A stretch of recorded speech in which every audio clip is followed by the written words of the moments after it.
And we are hosting another in our ongoing series of community forums here on Mountain Lake PBS. And this week we're focusing once again on the heroin epidemic. We have brought together a panel of experts to talk about what the commander of the New York State Police calls the #1 problem facing law enforcement and society today. We will also share questions and comments from our studio audience and you, our viewers, who are watching this forum live online at mountainlake.org. You might still think of heroin as the inner city problem, but despite being very rural, many of our communities in northern New York and Vermont have become inviting targets for drug dealers. It is basic economics. A bag of heroin, which can be bought for as little as $5 in New York City, can be sold for $30 or more just a few hours up Interstate 87. And heroin still costs less, even at that cost, than many of the painkillers and other drugs that are out on the streets. So dealers are flooding the region, cultivating new users who don't look anything like the heroin junkies of the past, and creating an addiction crisis. The flood of heroin has led to an alarming spike in overdoses and deaths. And after seeing how the epidemic is taking such a deadly toll and tearing families apart, state lawmakers and healthcare providers are vowing to do more to help combat the heroin crisis. The message of heroin and opiate addiction is a huge problem in our rural communities. It's destroying too many lives and too many families.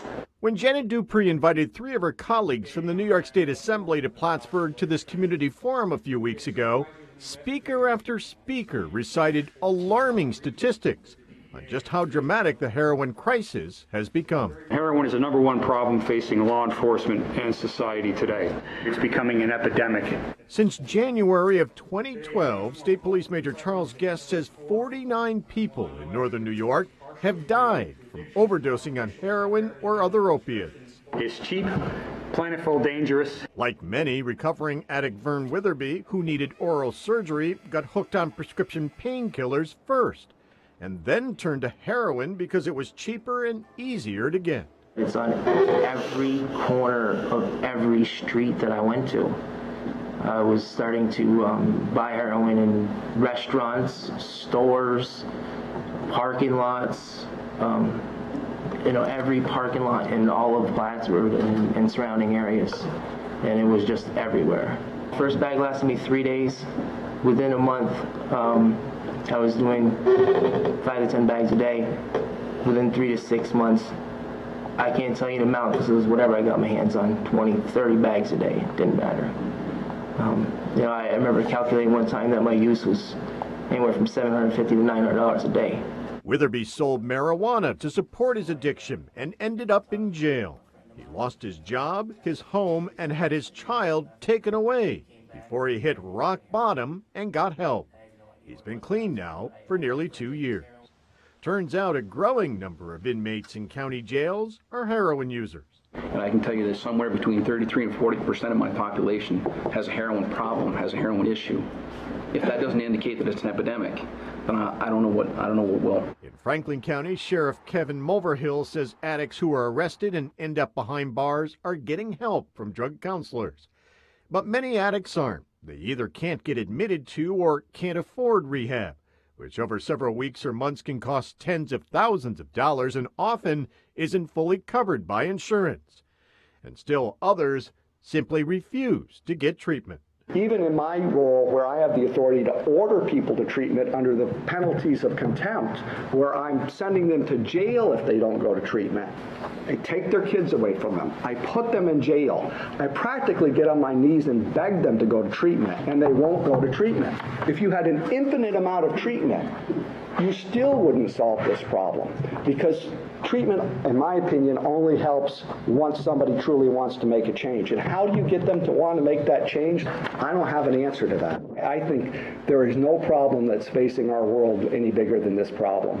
It is destroying us. We see this every day in our emergency room, literally every day. Even patients who OD and are saved from almost certain death with a dose of Narcan refuse help.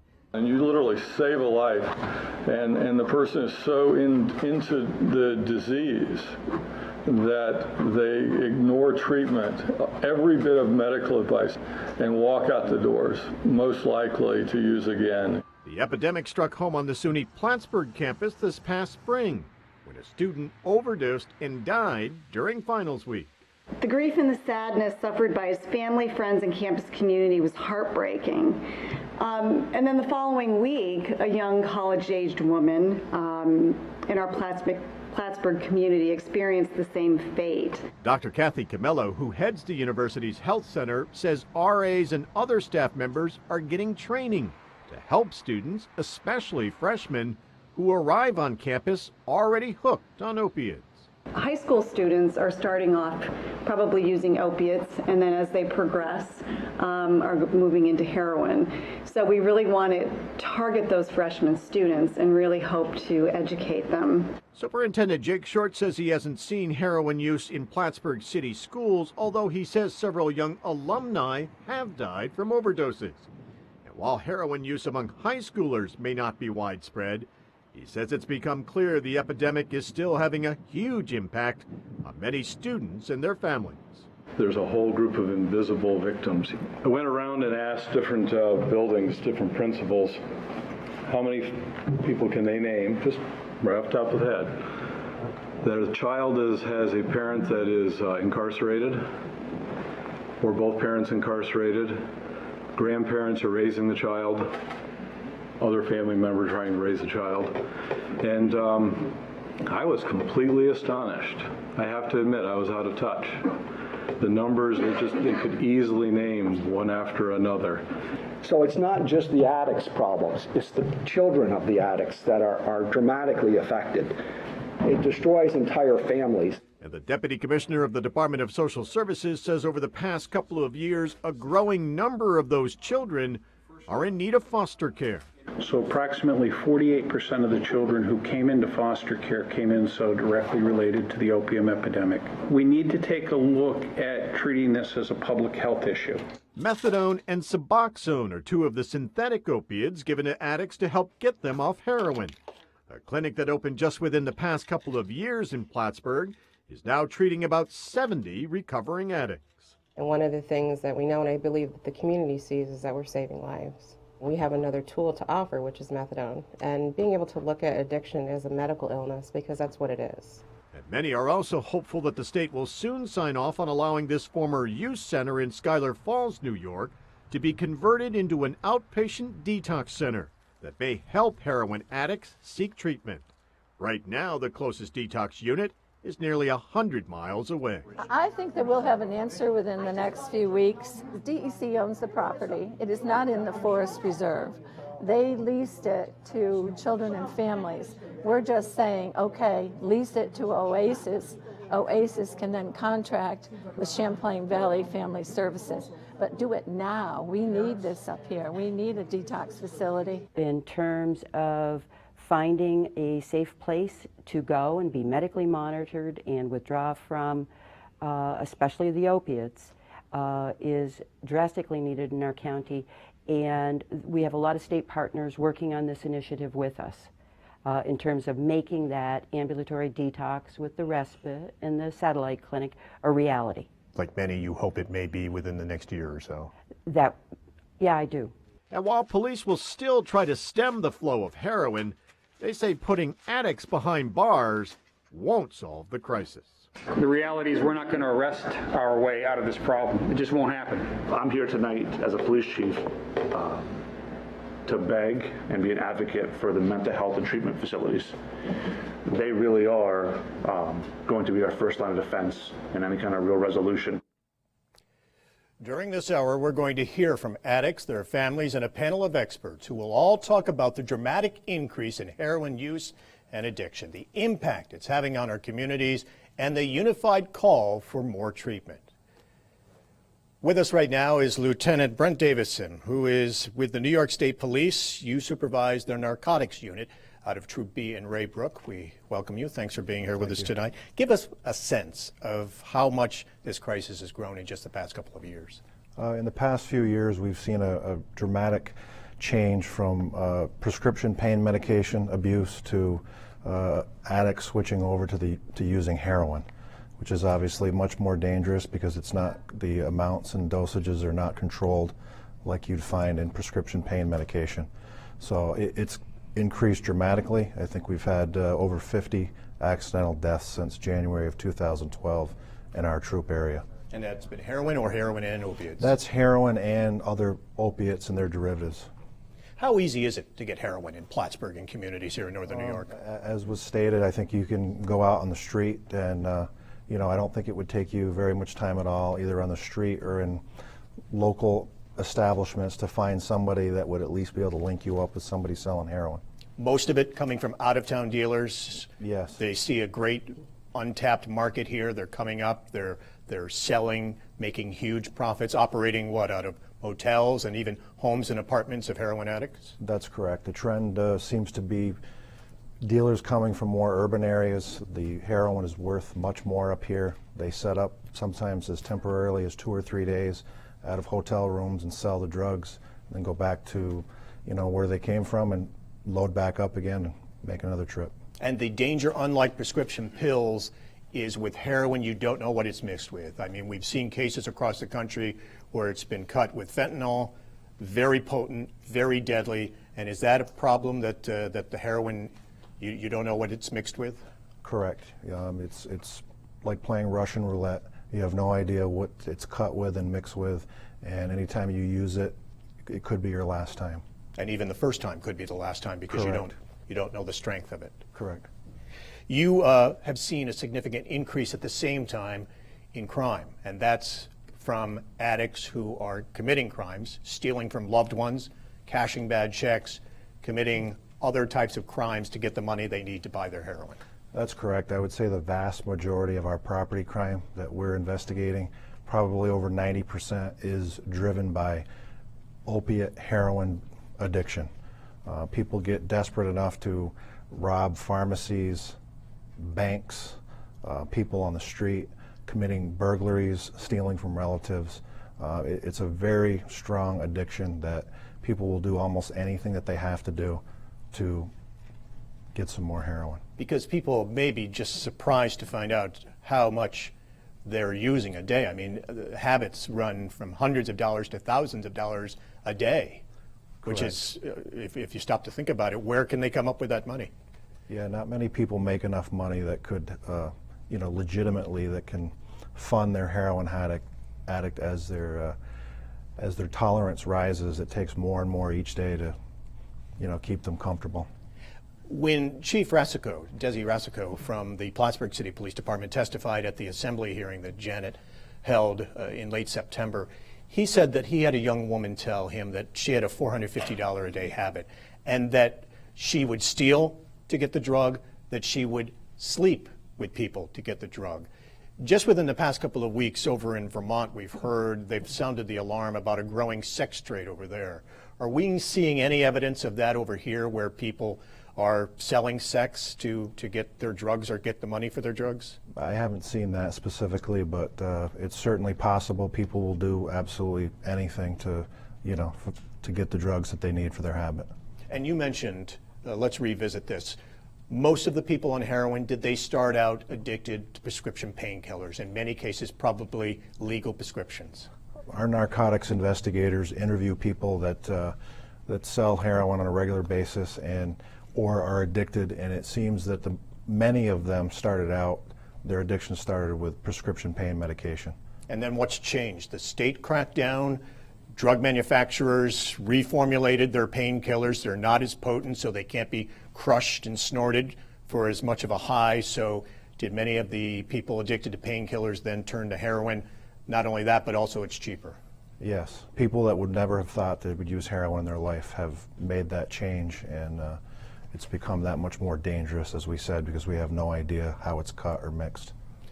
With us also, right next to the lieutenant, is Connie Wille. You are the executive director of the Champlain Valley Family Center in Plattsburgh, which provides substance abuse treatment and counseling. Welcome. We appreciate you being here tonight. With the surge in painkiller and opiate abuse and now heroin, is there enough treatment options? No, there really aren't. I think access is limited in terms of the level of care that someone may need when they come in, or just in terms of outpatient slots. We were at the Vermont meeting a couple of weeks ago, and they're experiencing the same thing in terms of there's additional noise being brought to this huge epidemic, and some people are starting to come to treatment, and the access is really hampered right now. You mentioned just a couple of weeks ago you and other colleagues from New York met with your counterparts in Vermont for a big summit. Yep. Out of that, was there anything that as far as new ideas or new strategies that are working elsewhere that you folks are excited about and want to try? Yeah, I mean, I thought it was a really great meeting in terms of the panels that we listened to, that were panels of providers, panels of law enforcement, panels from Department of Social Services, and I'm sure John Redden will say something about an initiative that they're looking at in terms of DSS and working with both foster care and preventative services. But all of us were charged at that meeting before we left to come up with an action plan to bring back to our counties. And actually another panelist that you have plays a part in what we want to do to really ignite a lot of education and prevention in our county and get people, our community, involved in really wrestling with this epidemic and making it much smaller than it is today. And you're talking about Bess O'Brien, who is a filmmaker who we're going to talk with in just a few minutes about a documentary that she made that really puts a face on the heroin addiction. In a town smaller than ours. Now, your agency is working with the state to open a detox unit at the former youth center in Schuyler Falls, about 15 miles outside of Plattsburgh. How badly is that needed? Oh, it's desperately needed. You know, I talked about access a few minutes ago, Tom, and when somebody wants help, that's when you want to have it be available to them. Not saying, you know, call detox every day and if they have a bed, that's not going to happen. They're going to get high. So when people come to our agencies in Plattsburgh and they're wanting help with withdrawal and they're wanting to get into a recovery program, that's when you want to help them. Not 3 weeks later, when they walk in the door. We hear of people being put on waiting lists. Is it simply there aren't enough beds, or is it an insurance issue, that they don't have the right insurance or enough insurance to pay for treatment? I think it's probably a combination, Tom. I don't think there's just like one answer to that.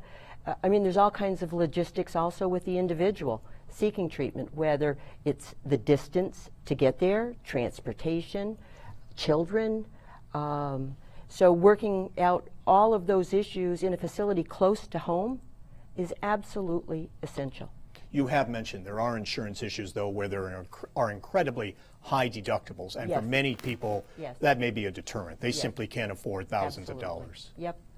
We see that. I listen to my patient biller in terms of the deductible for some of the insurance programs being $250 or $500 or $1,000 a year, and our population quite often just doesn't have that.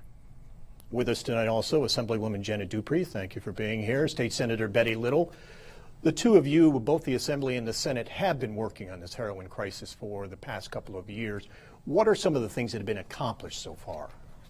Well, I think between the Assembly and the Senate, we have passed a package of bills that go after the dealers with higher penalties. We also look that the physician can decide medical necessity, not the insurance company, for inpatient care, and still looking at how we can work on recovery options and to eliminate the stigma from this, because this is a disease. And Connie mentioned the Schuyler Falls facility. We are working and continue to work. It is not in the forest preserve, but it is in a reforestation area where children and families had it, but they had some usage specific to the reforestation. So Janet and I are going to be working on legislation, and my hope is that this will be one of the first pieces of legislation that pass to get it so that we can contract with Oasis, would be able to use it. They will contract with Connie's organization, Champlain Family Services, and we can get a detox facility. We've had meetings where they talked about the need closer to home. You're not going to get the family involved unless you're closer to home. And their program also will have what I think Connie called a gentle handoff program, whereas once they're not in the residential part, they can continue to come for day treatment and get help and going on from there. So I think it's a #1 priority in the Senate conference. There isn't a senator, I don't believe, in Albany that isn't affected in their district by this real epidemic, and it's hurting at every level. No one is immune from having this happen in their family. Janet, when you hosted that forum a few weeks ago, what you heard from so many people, so many stories, what jumped out at you that needed to maybe be a priority when you go back to Albany in January? Well, the treatment has already been mentioned. I mean, as the major said, we're not going to arrest our way out of this, nor should we, because it is an illness. People are becoming criminals because they're ill, and we've had that backwards, so it's time to fix it. One of the things, and I've talked to some of my colleagues because these have been held across the state, one of the main issues that continues to come up at every forum is the opiate use. Is generally a result of the prescription drugs. And I think there's going to be certainly some real effort in how we can have more access to people who have them in the homes. I've heard from families, you know, whether one of the parents or the grandparents or somebody's had surgery and they get these prescription drugs and they're in the house, or the children have had wisdom teeth pulled and they have them left over. And I think that, you know, that's a huge issue. And there's, you know, what do you do with them? You're told don't flush them, don't push them down, don't put them down the sink. And, you know, there are random, every now and then, drop-off sites. But to have more, and finally the federal government and the state, the governor just signed recently that pharmacies will be able to take them. And I hope we can encourage pharmacies. I know it's, you know, they've got to be secured. There's got to be some issues with it, but hopefully that it can be done safely and it can be done so that it's easy for people to get those prescription drugs out of their homes. There have been drop-off days a few times every year, but having a place, police departments, pharmacies, where people can drop them off at any time, that seems to make sense. Yeah. And the iStop program has really eliminated being able to get them as easily as you could to get the prescription drugs. And I believe if someone goes to an emergency room that they can only give them like 5 days worth of the opioid prescription. So, but those who are already on it now definitely went to the heroin side. When it comes to the insurance issue, is there anything state lawmakers can do as far as mandating insurance to cover treatment? Well, we have, and we also have said that the insurance companies were saying that you had to fail twice at outpatient treatment before you could go to a residential treatment. Well, why have to go through 2 failures in order to really get the help you need? And we've eliminated that so that the physician or the drug counselor or person can say, no, this person really needs to be in a residential facility, and it is a medical necessity. You know, part of what I've heard, and I heard it recently from an employee assistance person, that as he's dealing with family members of his staff and their adult children, Florida is accepting New York state insurance better than New York state facilities are accepting it. But some of these young adults are going to Florida and they can check themselves out. And I recently heard from a woman whose daughter spent 3 days in rehab, left, and within 24 hours was arrested and is in jail in Florida. So we've got to do it better, and certainly Connie's program and the proposal there. People need the family support. If there's ever a time in their lives when they need to have the family support, it's when they're going through this. They're usually more successful if the facilities are closer to home. Absolutely. And family can be involved. That's right. We just attended a recovery meeting in Lake Placid, and after that I started looking around, and in Rhode Island they have a program where a person who overdoses and goes to an emergency room is not allowed to leave there until they have contacted one program in this recovery coach type of thing, where they would come in, talk to them. They're on call 24 hours a day, 7 days a week. and they're trained. They also are recovered addicts who then go on and become certified as a counselor, and they can talk to this person, because if the person just walks out, as they can right now, out of the emergency room, there's a missed opportunity here to work with the person when they're at their probably one of their lowest levels. They almost died, and see if you can get them and show them where the help is, and then follow up and continue to work with them and be a recovery coach. I think we have to do a lot more about helping people recover from this as well. And Connie, you're looking at that. We are. We're working with Ken, who's my partner over at CVPH, in terms of getting a program off the ground right now where we're going to be deploying staff, including some recovery coaches, to go to CVPH to do assessments on people who are agreeable to meeting with staff from our agency to go in and do assessments and connect them to treatment and get the support of a coach. Sorry, the word stigma has been used, and we've got to be able to overcome that. It's we do it with so many things that are out of the norm. But when we look at, and people have said to me, well, how do you know a heroin addict? I said, well, they look like you and me. There are families, there are neighbors, there are friends. Right. And one of the things that certainly impressed me the most at my forum was the parents in the audience, the siblings, the family members in the audience who came forth and talked about their families. And because that takes courage, and the strength they had in saying, this is what's happened to our family. We've got to figure out a way to not only help my son, my daughter, my nephew, my niece, but to help our neighbors. And that's the piece that I think we're now seeing the communities begin to come together, and we've got to capitalize on it. We've got to do it quickly. Ken, actually, if you are okay, we'll bring you right up to the microphone. We appreciate you being here.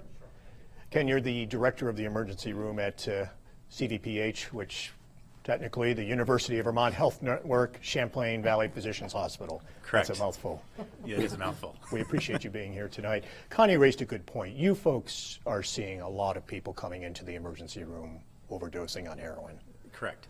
I've recently been able to get my hands on some data based on diagnosis codes from ER visits to our facility from basically 2012 going forward up until current year to date. What we're seeing is a steadily increase in the number of visits to the emergency room for overdose related to either prescription drugs, methadone, heroin, other substances. It doesn't narrow it down specifically, but we do have it narrowed down to, opiates and heroin. Along with that, we're seeing also a fairly decent or a kind of consistent trend with the number that are seeking help for dependency also. And that dependency is not real well worded as far as from a definition standpoint. It could be anything from a range of, they're coming in for care because of an issue related to the dependency. It could be withdrawal symptoms.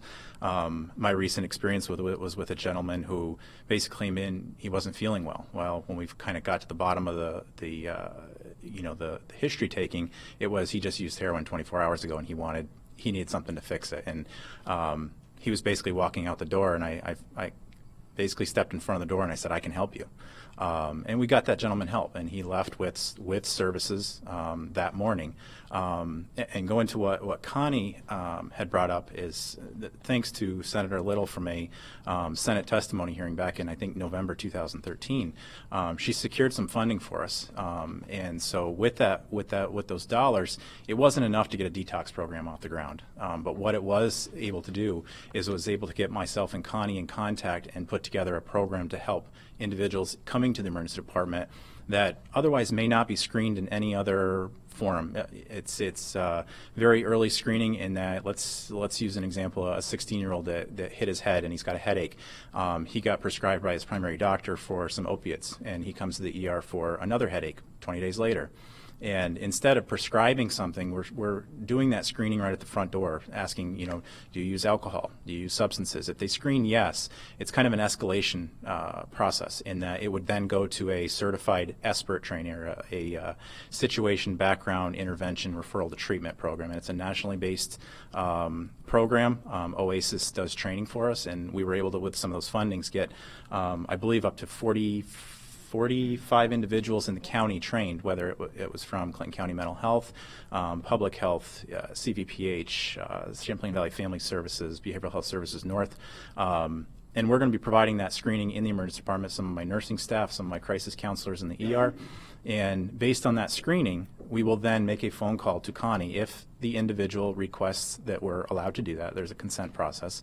And that's the hard part. It's a voluntary process. We cannot hold these individuals in the emergency department. If they say they want to leave, we have no reason to hold them, and under, medical terms, they've got capacity. Even if you just save their lives with Narcan, correct, they can get up and walk out. Yep, we do know of at least 3 to 4 cases this year alone that has happened, where they've been reversed and they walk right back out. So when the call goes to Connie, that's where the recovery coaches would come in, and there would be a meeting and hopefully an intervention. Correct.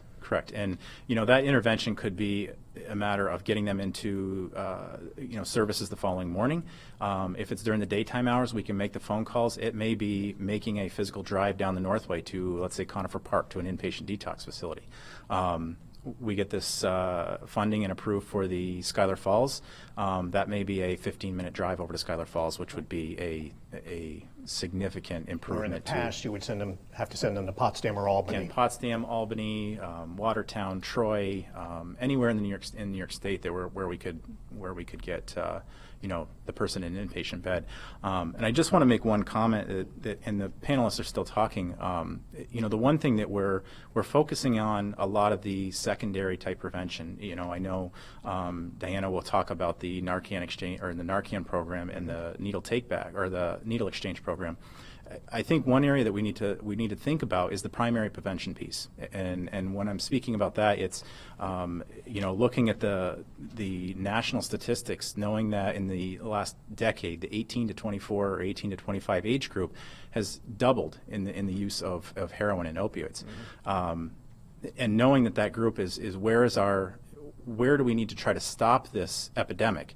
And stopping that epidemic starts in early school, and that's elementary school, and continued throughout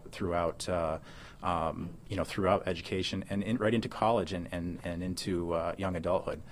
So those are just some of the things that I picked up on. That was a theme we heard again and again, Janet, at your hearing that night about prevention programs, much like a stop smoking campaign that we've seen on television for years and years. The commercials gross us out, but that's what they're intended to do. And do they send a message? Do they get through to people? And a lot of people wondering if there shouldn't be a prevention public awareness campaign like that. I think Major Guest gave a great, that was part of his presentation that I thought was very forceful about the TV ads and what we've got to do. And he said it's got to start in the very early elementary grades, as Ken said. Television ads would be one thing, but Ken mentioned in the schools have prevention programs, though fall into the budget acts. Yep.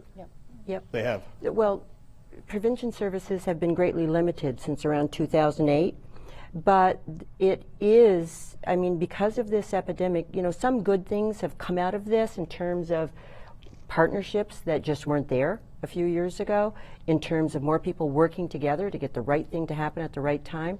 And OASIS has initiated this prevention program, and we've got a tremendous amount of information back at our agency in terms of talking to prevent.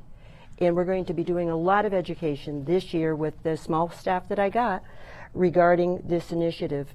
Well, we've got documents. It's a document, probably the first document a child would sign, called The Promise, in terms of a table discussion with mom and dad and talking about resisting alcohol and drugs. We've got other documents at our agency kind of teaching parents how to text to their kids if they're at a party.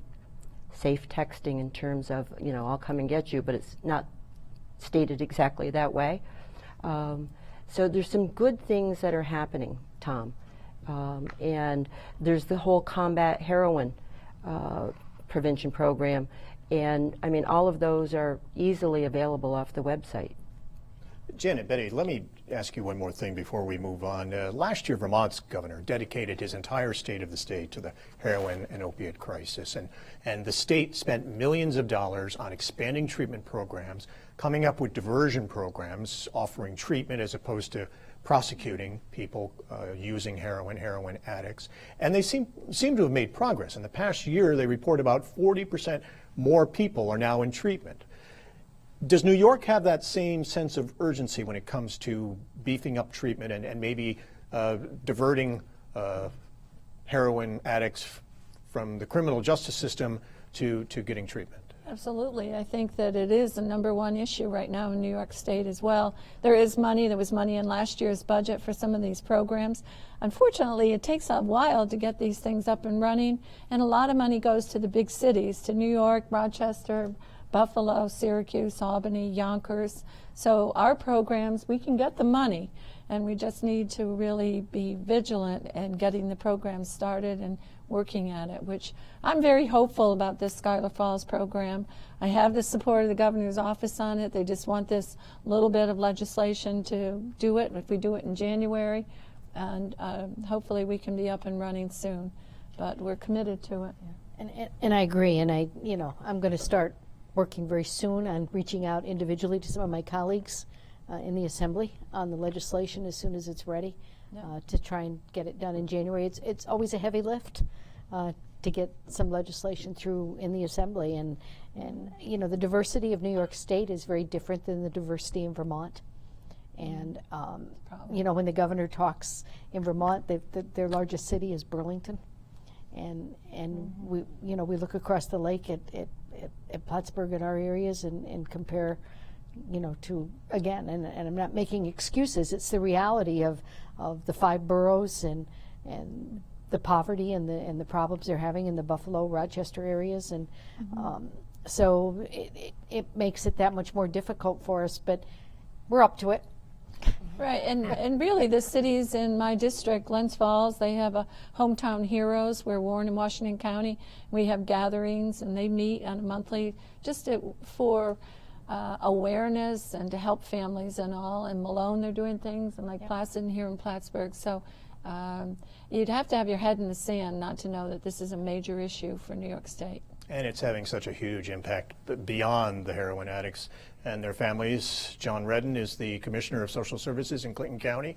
We appreciate you being here, and you can tell us a little bit about that maybe a lot of people don't realize what a huge impact this has on the community. I mean, right now, in the last 2 years, probably 40% of the petitions that we filed for abuse or neglect in family court has been a result of opiate or heroin usage. Right now, half our caseload in foster care. We have 123 children in care, and over half of them are in care due to opiate or heroin usage by the parents. And what we're finding is because it's such a long road to recovery, if individuals aren't making progress, we're terminating their parental rights after about 14 months. So it's literally ripping families apart in the community. If there are grandparents that can step in, then in many cases they're taking care of the kids, but as you said, we're seeing more going into foster care. Correct.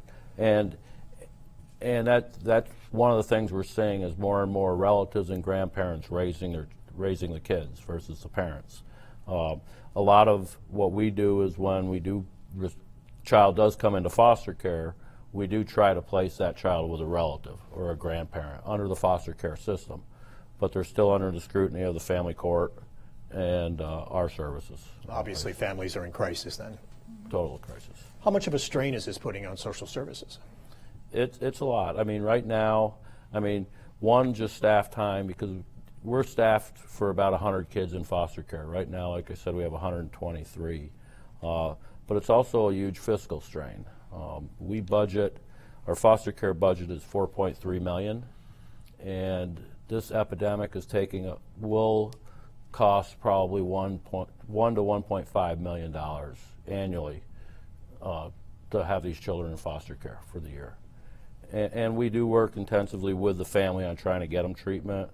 We work very closely with Connie and Conifer Park on trying to get the parents into treatment. When we did the Burlington Summit on Opiate Heroin with Vermont. They had some unique programs that they worked intensively with pregnant moms that were heroin addicts and got them into medically assisted treatment program, provided supportive services. So we're looking at some of those options. With heroin addicts having such expensive addictions, are we also seeing cases where they're blowing through all the money and there may not be food or shelter? Are there cases now where we're seeing families that are ending up homeless because of heroin addiction? Correct. I mean, right now we fluctuate between 80 to 120 families or individuals in homeless housing. And I would estimate that probably 50% of those are as a result of opiate or heroin addiction. Some are families, some are single individuals. It's so damaging to the children, and we had a horrific case in Warren County where a mother and her boyfriend were giving the 14-month-old child of the mother cocaine and whatever, and drove around with her as sick as she was, and finally took her to the hospital where she passed away. So it's horrible what the effect that some of this has on children when their parents are involved in this. I know one of the things you mentioned earlier, Tom, was the sex trafficking. There is recently passed federal legislation that took effect in September of 14. We had to implement it by September of 15.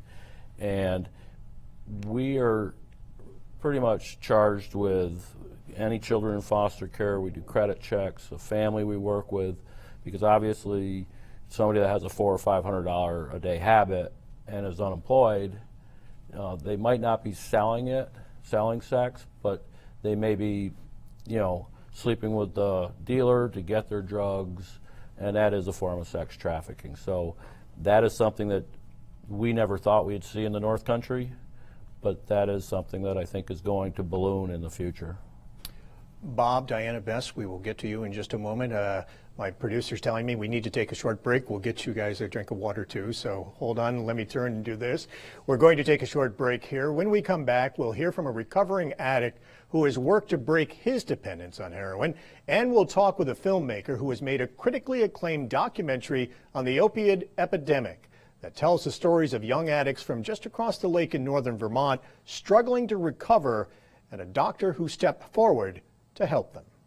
Expanding Mountain Lake Journal this week to a full hour to focus on the heroin epidemic. Some of the most compelling testimony at the Assembly Forum in Plattsburgh just a few weeks ago came from a young father who is a recovering addict. Vern Witherby described the struggle that he's faced to break his addiction, how he lost his job, sold marijuana to pay for his $900 a day heroin habit, and finally had his son taken away. That turned out to be the motivation he needed to begin years of rehab. And he is here with us now. Vern, we appreciate you taking the time to be here with us. That's when you hit rock bottom, when the judge told you he was taking your son away. Yeah, that was rock bottom for me. Describe what that was like to hear that and how it motivated you. Up until that point, I was still trying to lie about being an addict. That day in the courtroom, when it was suggested that I was an addict, I was still in denial, still denying it to everybody. And then he had told me that I was no longer to have custody of my child, and that I wasn't able to see him even with my family watching over us, and I would have to go through services in order to see them. Right then and there, my heart was ripped out. I loved my son more than I loved myself at the time, and I had to face the reality that my addiction had brought me to this point. I went home that evening. Started the next few days. I started to try to figure out what I had to do in order to see him, and I realized it was going to be I wasn't going to be able to lie my way out of it and just say I'm not an addict, I don't use heroin.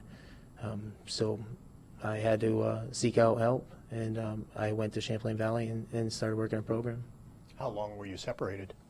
I didn't see him at all for, I believe it was like 5.5 months without seeing him at all. I had to go to services, Family Connections, and it took a while to get in there. There was a lot of cases. It was a long wait. I call weekly. His mother, she's a very loving person. She knew I was an addict, and she did what she had to do. Took me to court, and even she was calling him. She wanted me to obviously still see him. Just didn't think he was safe in the home with me. He wasn't, and So, you know, it took 5.5, 6 months before I'd seen him even out for a second. How hard was that and the struggle to begin to get clean? Unbelievably hard. I don't know, it was the hardest thing ever.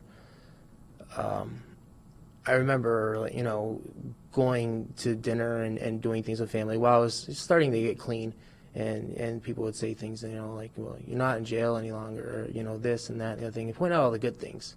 And I mean, maybe some of the things were good, but without him in my life, there was a hole. I mean, I didn't have a life any longer. I didn't feel that I did.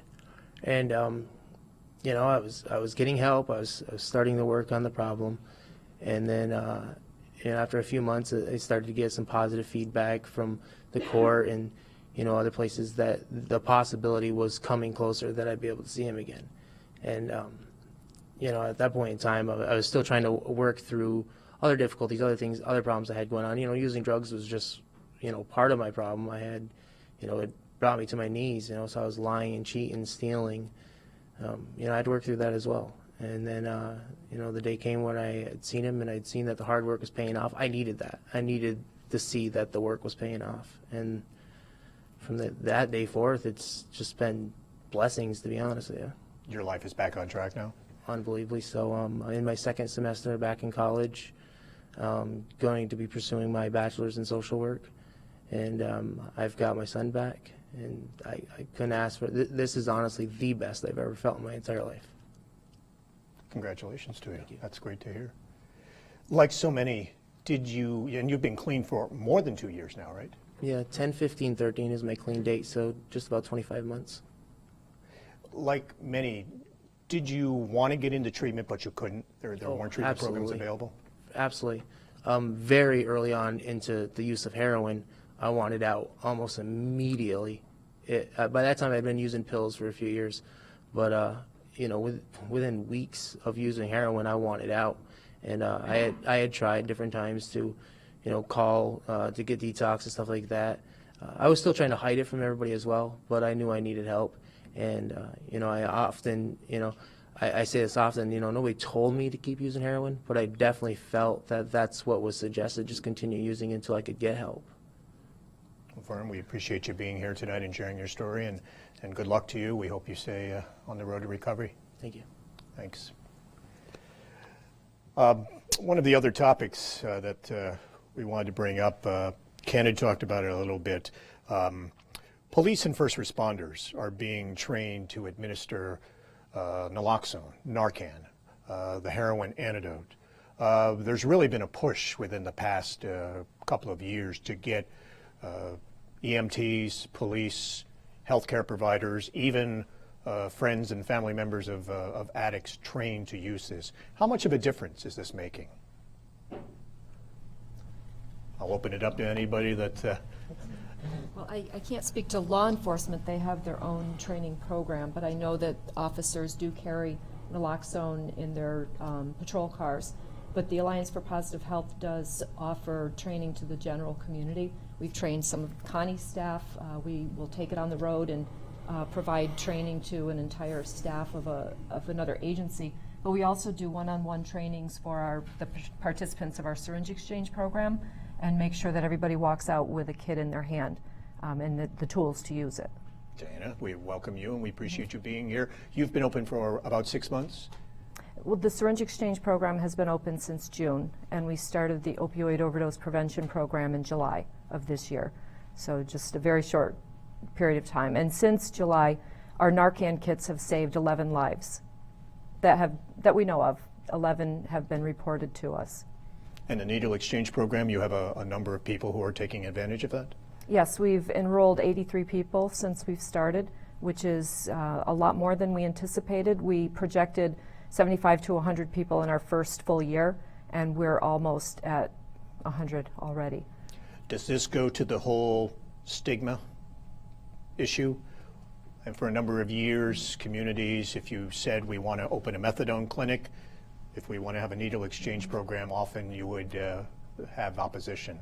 Are people opening their minds, and are they seeing this as a health crisis and these as necessary steps to help with that crisis? Absolutely. The health department is charged with prevention of hepatitis C and HIV as one of their missions. And that is also the case for the Alliance for Positive Health. And we've been thinking about this for several years, but a community has to be ready for a program such as this. A program such as the syringe exchange program would not be approved if we didn't have stakeholder involvement and not necessarily approval, but their concerns as well and their support of the program. So part of the process of applying for a syringe exchange program involves meeting with key stakeholders. I met with Betty and Janet and Chief of Police and various other law enforcement officials and health department staff, Conifer Park, Champlain Valley Family Services, and hands down everybody was in agreement that this was what was needed in the North Country. 5 years ago, I'm not sure we would have been ready for it, but we were ready this time, and we've had a great deal of support and success with the program. If they're coming in to exchange needles, there's the possibility you can talk about treatment options. There's the possibility to give them Narcan, which you say has saved nearly a dozen lives. So that's one of the benefits of the needle exchange. Definitely. So preventing HIV and Hep C is a major objective of ours, but navigating people into treatment and also helping them overcome some of the barriers to treatment. They may not have a primary care physician. They may not have any health insurance. So we'll help them to get access to health care. They may also be homeless, and getting into treatment is the last thing on their list of things to do because they need shelter. So we can help with things like that as well and hopefully steer folks into treatment. And we have successfully navigated 3 people into substance abuse treatment so far. And when we talk about the community responding, Bob Ross is here with us tonight, Executive Director of St. Joseph's Addiction Treatment and Recovery Center. That's right. A mouthful. We appreciate you being here tonight. In Malone, your agency is looking at opening housing, a halfway house for recovering alcoholics and addicts. And the hope is that you can provide them a place to live so that they can get their lives back on track. As has already been mentioned, Tom, recovery is really the goal. Treatment is an assist in that direction, but a lifelong of recovery is really what we're all in the field and working together with the criminal justice community as well. And to do that, many people need stable housing. So we'll be establishing 18 units of housing, which does not exist in Franklin County right now, and would also serve adjoining areas. And what it will give families an opportunity, individuals and families an opportunity of having a stable place to live while they're in recovery and have a chance to really bring their families together. There will be opportunities for some of those 18 units to be where kids can be with their parents. And it's badly needed. Oftentimes, when folks are coming out of treatment, they may not have jobs any longer. They may not have homes. Addiction is a disease that's a really complex disease, and it really requires a comprehensive approach. Housing is a portion of it. We've talked about criminal justice, and I think the North Country has certainly not been immune from all of the changes that we've seen. In the last 2 years at St. Joseph's in Saranac Lake, we've seen a 50% increase of individuals coming to us for inpatient treatment with a heroin and opiate primary diagnosis. In our adolescent unit, which we've just joined with in Rose Hill and Messina, we've seen a increase of 30% in the last year, and 41% of the adolescents 12 to 21 who are in that service are people who are there for opiate and heroin addiction.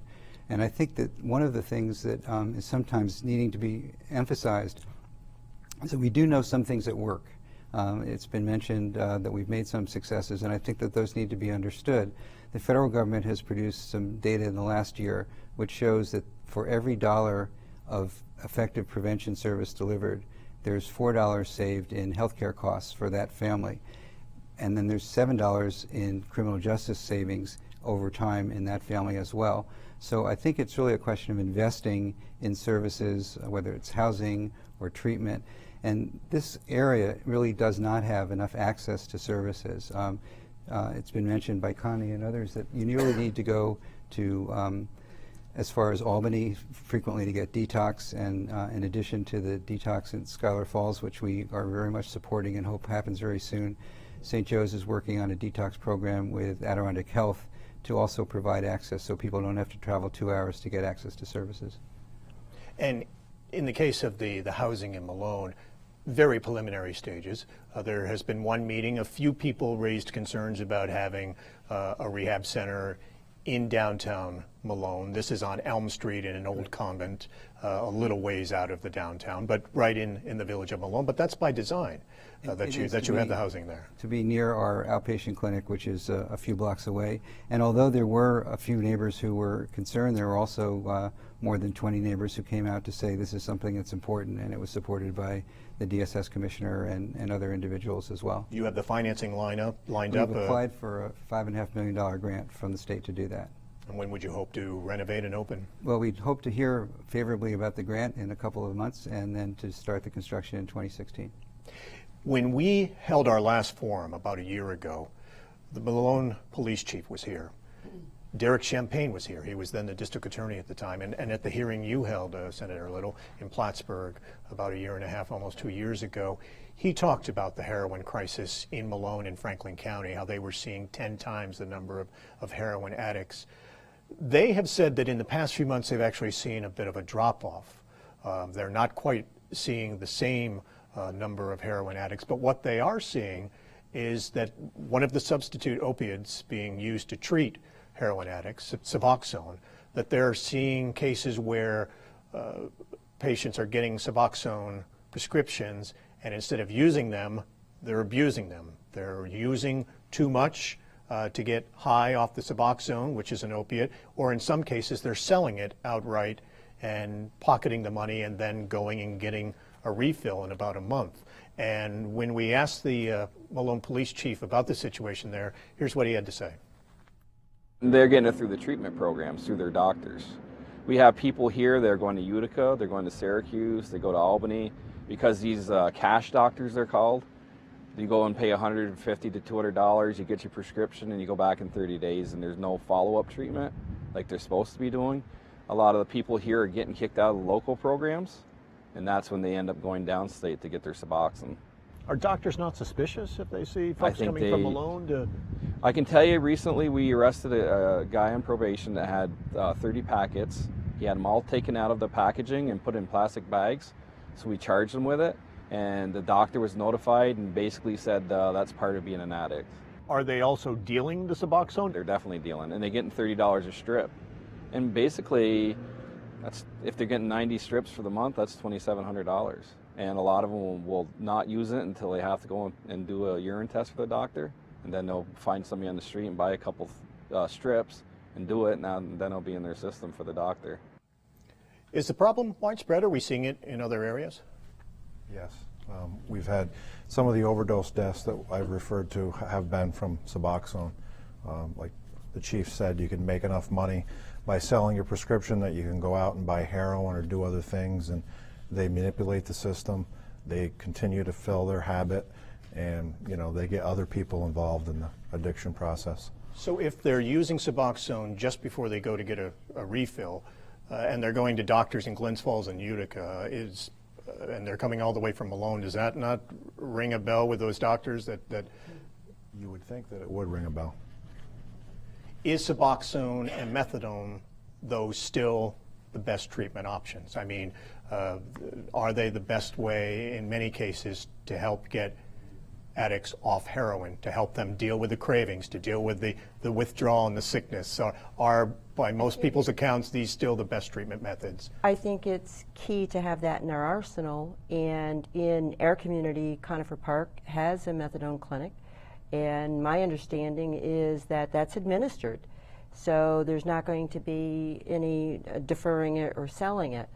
With Suboxone, that's typically prescribed, and the script is given to the individual, so there's more room. But, I think it goes back to what we've all been talking about. This is such an insidious disease, and, we have to remember that it's a disease, and so it's going to take all of our arsenals and all of our therapeutic methods to really engage people in recovery. And as much of it's a disease, it depends on the individual with that disease. With Vern, he talked about how it was his child that engaged him. Right. With other people, we, as treatment providers, we have to work to find out what is it that will help this person to engage in recovery.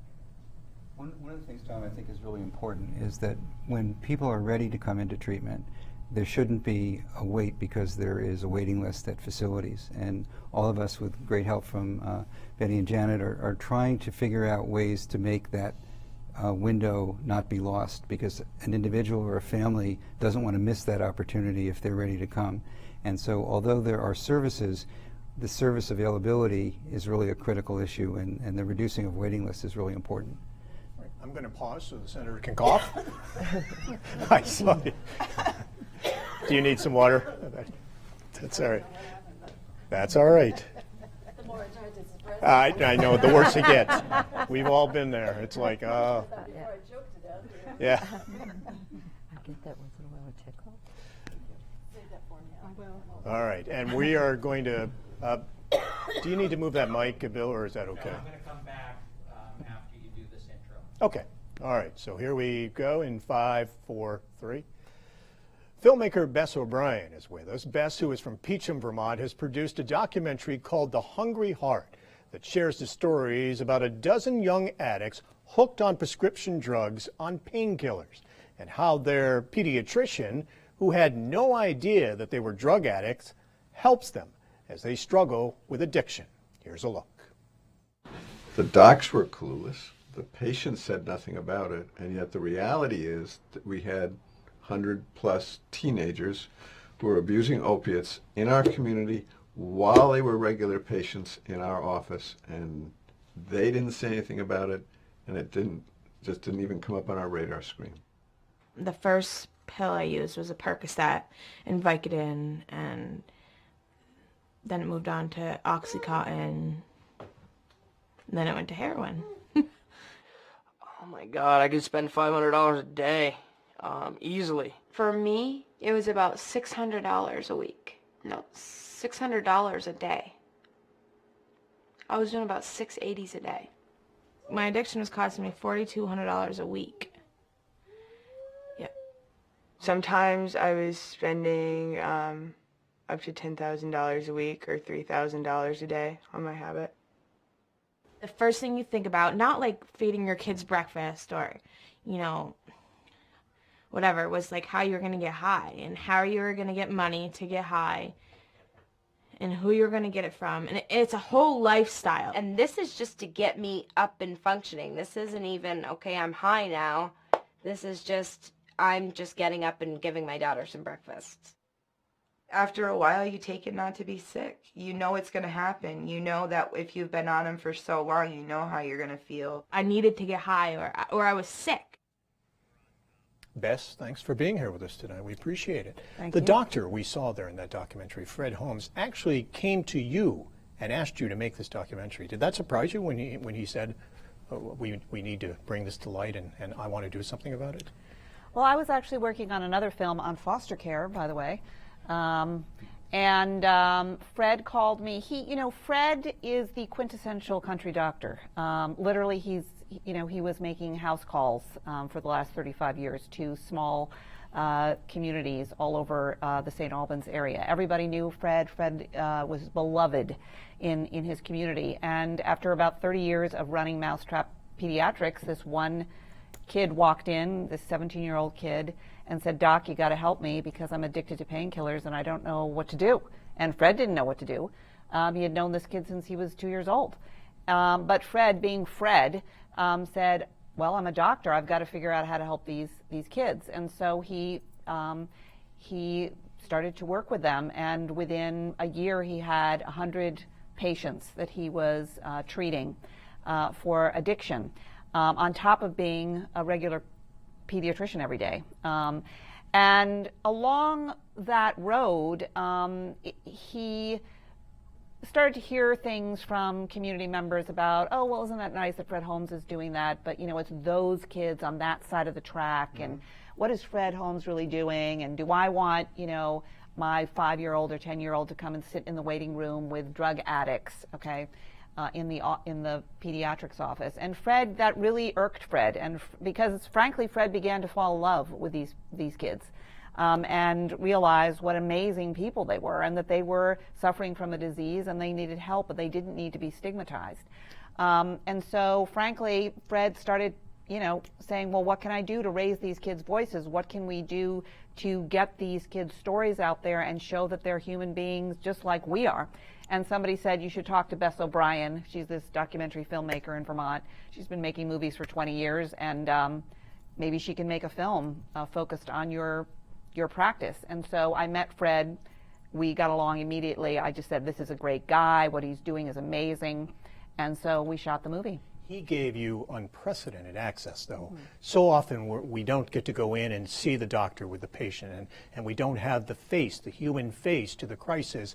And in this case, we have more than a dozen addicts, young addicts, who you follow through this documentary, and it really puts that human face. We feel for them. We understand what they're going through. We hear the struggles that they're going through. Yeah, I mean, we broke all the doctor-patient confidentiality clauses right off the bat.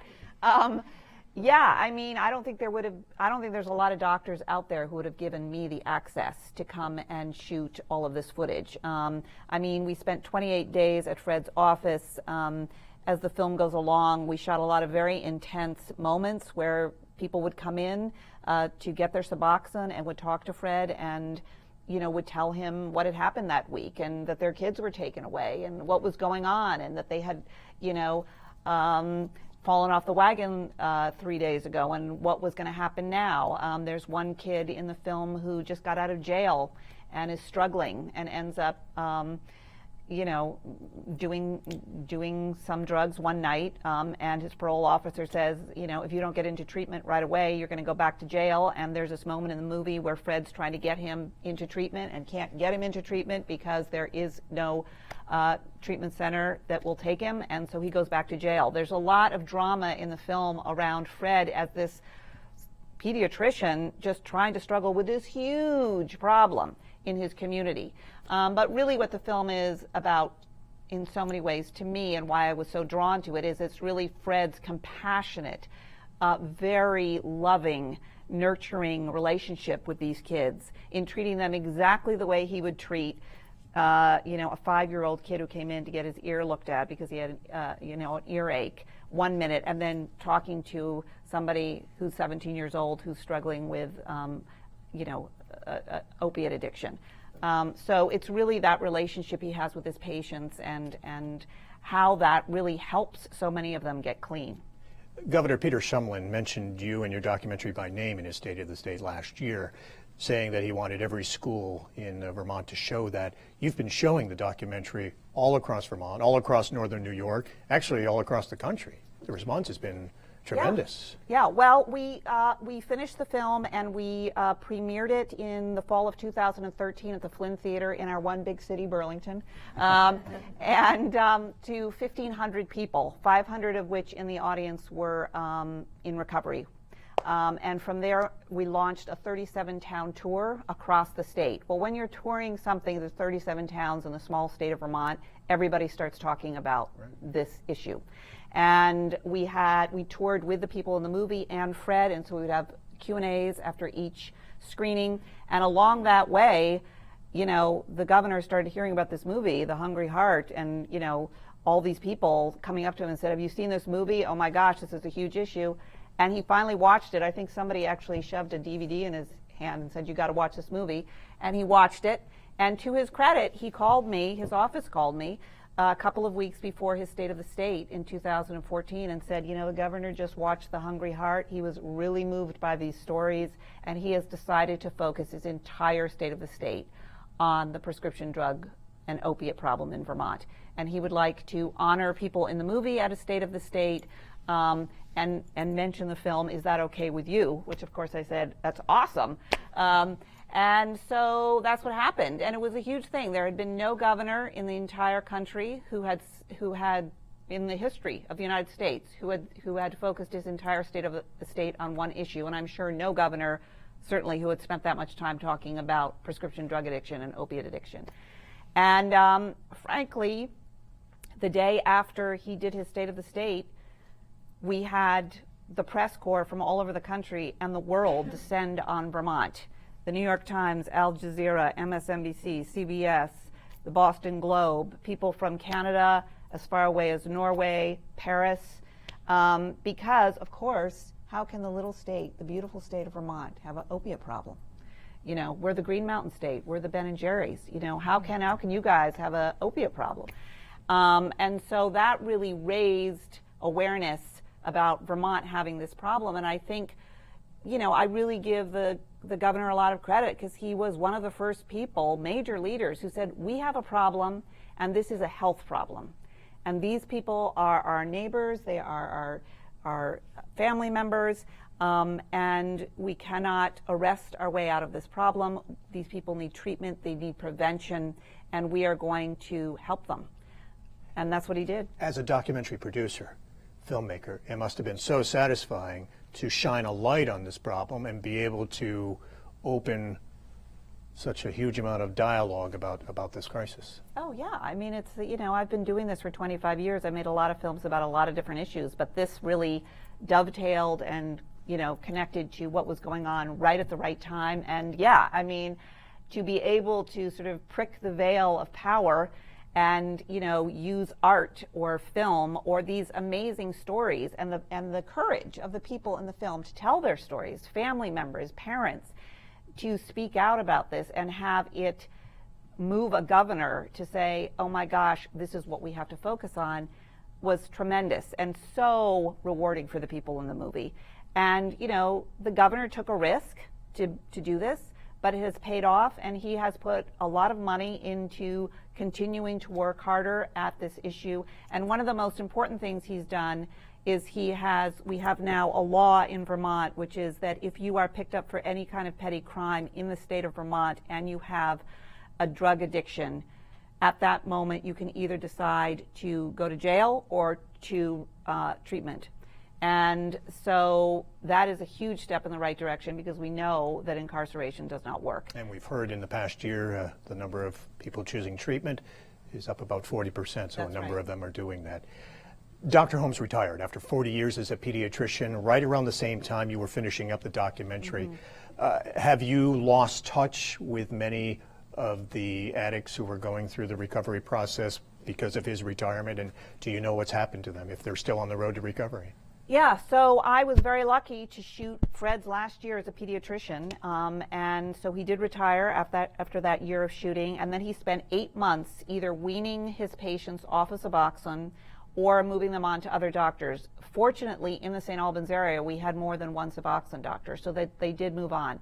Some of those patients did very well, some of them didn't, partly because they weren't Fred, and some of them, you know, were lost certainly along the line. But many of the people in my movie, and I want to so commend this wonderful man here who is in recovery, because the point is that there are good stories. People can recover, people do recover.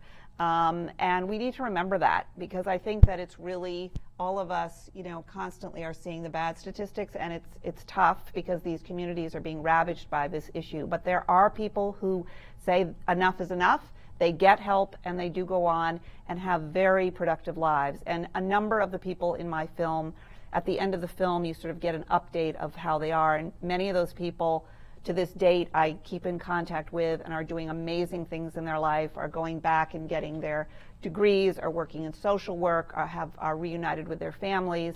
And so it's very gratifying to see that also. Mr. Bryan, thank you very much for being here with us. Thank By you. the way, when there are additional screenings across Vermont, northern New York, and elsewhere, we'll put them on our website that folks can find out where it's playing, and hopefully they'll be able to see it in the coming months. Thank you very much for being here. We're going to take the opportunity now, if anyone from our audience wants to say anything or ask any questions or make any comments, we'll use this as the opportunity to go up to the mic and do that, and if not, we'll move on and thank everyone for being here. Very good.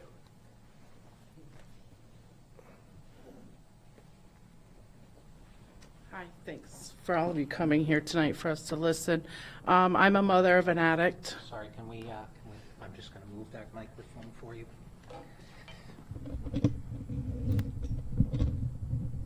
we'll get it so it's better for you.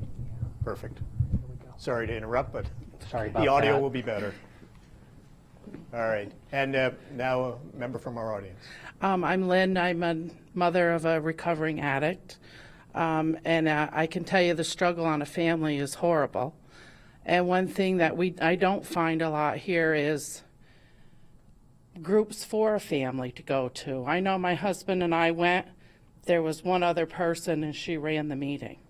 We went for several months.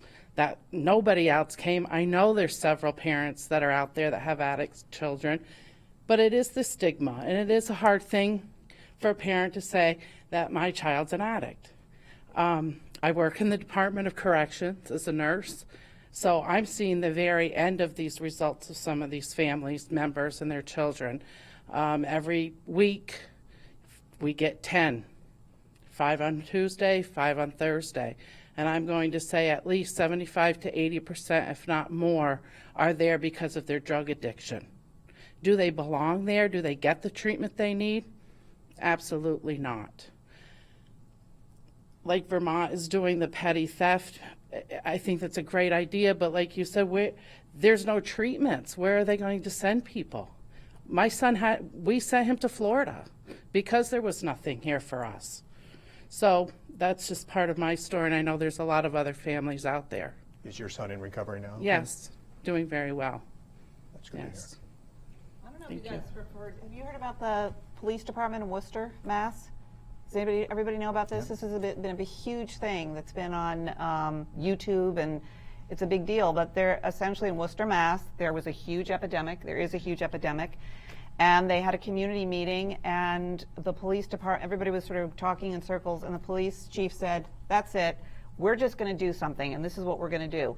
From now on, anybody who walks into our station, whether they are using or dealing or whatever, we will take them. If they want treatment, we will get them treatment within, I think it's 48 hours. And they have a volunteer that sits with that person for 48 hours, and they have a police person who sits with them and gets them to treatment. And they will drive them anywhere. It's within the entire state of Massachusetts, and I think beyond. And they started this in June, and when I talked to the guy, which was I think in October, they had 150 people walk into the police station. And for an addict, that's a hard, it's not an easy thing to do. But I think people are just taking it in their own hands and doing this because we know that corrections doesn't work and they're not getting treatment there. And the only other thing I would say is that in my film, I interview a lot of parents of the people that are struggling. And, as folks have said on the panel, this is not just about the addict. It's about the kids, it's about the wives, it's about the parents, and those people need support. They need a lot of support. Because it tears families apart. And so good for you for going to a group, and I hope, I don't know, are there any other groups around here? We have one in Vermont called Wits End. I love that name. And it's run by parents, but it's very important. It's very important.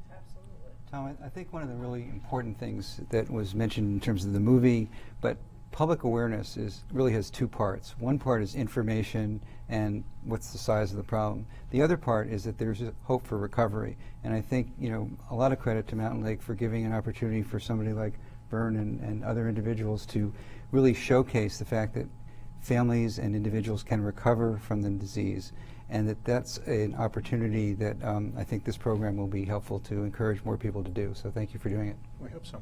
Thanks, John. Thom, and just to piggyback off of when we went to Vermont, one of the items that Connie had mentioned, we had to come up with an action plan. And one of the things that we started to hear was the effectiveness of having a substance abuse task force. And Connie's going to be part of it. We are putting together a list of community partners and start to meet and strategize and communicate on this issue. And one of the items that we had discussed was, because we had the privilege of seeing the movie over there, is that we would be trying to coordinate a kickoff event, like at the Strand Theater or something, and have you come over and show the movie and start putting a face to this epidemic. So that's one of our goals for early 2016 that we're going to try to shoot for. Sounds like a great idea. We keep hearing the term coming out of the silos, working together with other departments and tackling it, and that seems like what a task force would do. Yep. Good. I think also I'll just say that for me, the number one step that one can take to deal with this issue is to get people to stop talking about us and them. Because the minute that you have empathy for somebody who is struggling with addiction, you have crossed over a line where you are now open to support those people, whether it's through your own town and what it needs, through your tax dollars, through support in just walking across the street and helping a parent who's struggling with it and breaking down those stigmas. And so what I've really seen with the film, which is really gratifying to me, is that the powerful stories that are in the film help audience members to say, oh my gosh, I can relate to that person. I know that person looks like my kid. So it really helps to move the conversation forward. And that's the first step. You have to start a conversation. If you're not having a conversation, then, it's not going to go anywhere. And thanks to your documentary, it also really puts a human face on it. Good. Thanks, Yeah. Bess. Well, we want to thank our panel and also our audience and you, our viewers. You're going to find our extended interviews and our full discussion from this forum, including segments that didn't make it into our broadcast. You can find all of that on our website at mountainlake.org. For all of us here at Mountain Lake PBS, I'm Thom Hallock. Thanks for watching.